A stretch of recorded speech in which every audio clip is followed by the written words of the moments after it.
see. You know, we have most memorable moment in orbit. I think you have all the technological things you do, the robotics, the spacewalks, doing transfer, looking at experiments.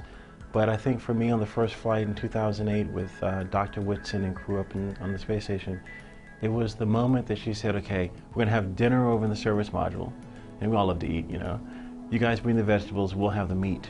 And we all congregated around the table, you know, French, German, Russian, Asian American, African American, first female commander. We're having this meal in space. And we're going around the planet every 90 minutes, 17,500 miles per hour. And you look out the window and you're going over Afghanistan or China or these places that there's strife or all kinds of things going on. And we're sitting up here with people that we used to fight with.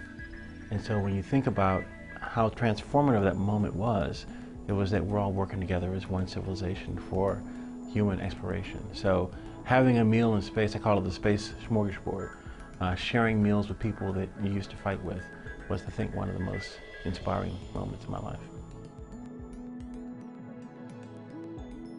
You know how Eskimos have like maybe 30 different shades of white to describe the texture of the snow for an igloo? You probably need 50 different shades of blue to describe the water in the Caribbean, because the blues are just so intense.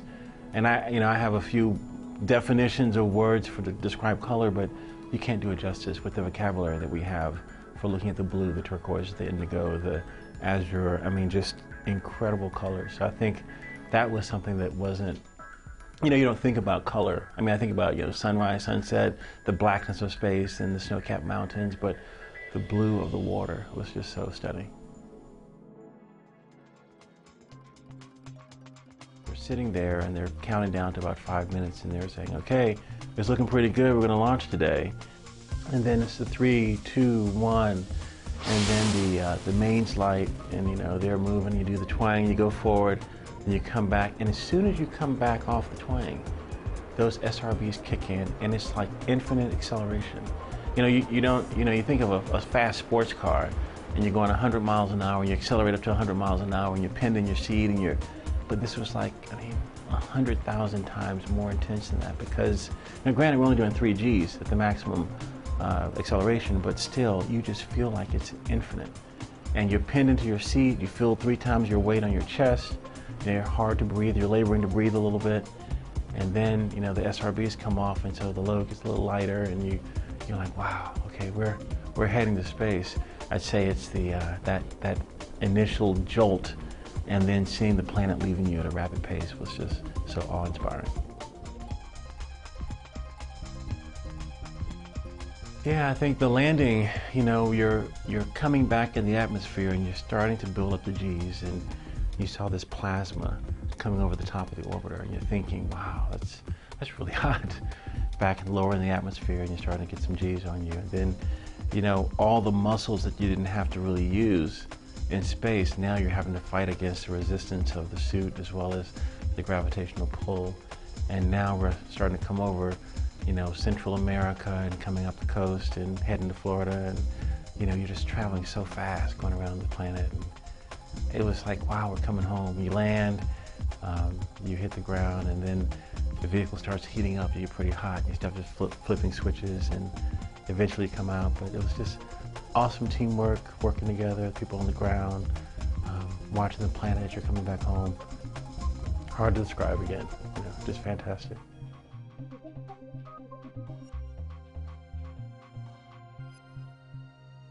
And I think with the space experiences, with working with people from all around the world, one of the things we can do is inspire. And I think if a child is not inspired, even if a teacher is not inspired, a teacher has to be inspired to inspire a student. So our charter is to inspire both teachers and students, and also lifelong learners, because that is really what's going to help fuel and continue to carry the message of exploration, curiosity, and discovery. So I thought that I had that piece of me to add to the mix to allow us to help inspire the next generation. How do we put all this into this pot? We got the meat, the vegetables, the spices, to make this thing work, and to get a kid to take a little sip of this, to take a little bite of this and say, wow, I want to be an explorer. Wow, I want to be an astronaut. Wow, I want to be a scientist that's developing the next cure for cancer. Wow. I want to be the engineer that builds this new vehicle to take us to Mars.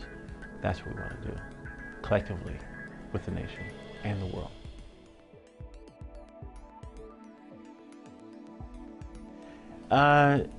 You know, when I was an engineer at NASA Langley, I was working there for 10 years, when a friend of mine said, "You'd be a great astronaut." And I'm like, "What are you talking about?" You know, I worked at Langley, you know, NASA, but I never really thought about the space program. It's something that I could do, because growing up, I didn't really have aspirations of that. I love math and science, but never really saw people that looked like me, and, you know, saw space as an option. Didn't have a military crew cut and flew high-performance jets and all of those things. But you know, it was after he told me this that another friend of mine got into the Corps that year that I didn't apply.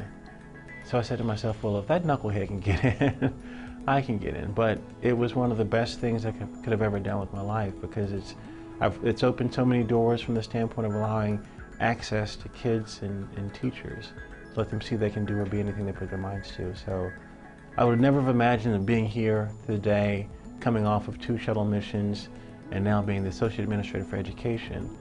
But I think the things that I've done in my past have aligned me and got me ready to be here, so that I could talk to you today about how we inspire the next generation of explorers.